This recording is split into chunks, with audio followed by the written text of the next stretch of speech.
রাজুদা কি সত্যি প্রতিদিন 400 পিস পরোটা বিক্রি করে? আসুন হিসাব করে দেখি। 4জন সদস্য যদি রাত 12টা থেকে 3টে পর্যন্ত পরোটা তৈরি করে, তাহলে হাতে সময় প্রায় 3 ঘন্টা। ধরা যাক একজন মানুষ মিনিটে 4টে পরোটা বেলতে পারে, তাহলে 1 ঘন্টায় তৈরি হবে 4 গুণ 60, 240 পিস।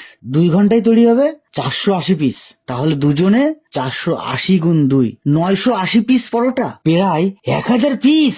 অতএব প্রমাণিত হলো যে রাজুদা 400 পিস পরোটা বিক্রি করে না, 1000 পিসের উপরে পরোটা বিক্রি করে। প্রতি পিস পরোটা যদি 2 টাকা করে লাভ হয়, তাহলে প্রতিদিনের ইনকাম 1000 গুণ 2, 2000 টাকা। মাসে প্রায় 60,000 টাকা। বছরে 60,000 গুণ 12, 7,20,000 টাকা।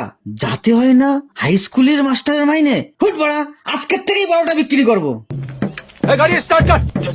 चल चल हम फर्स्ट।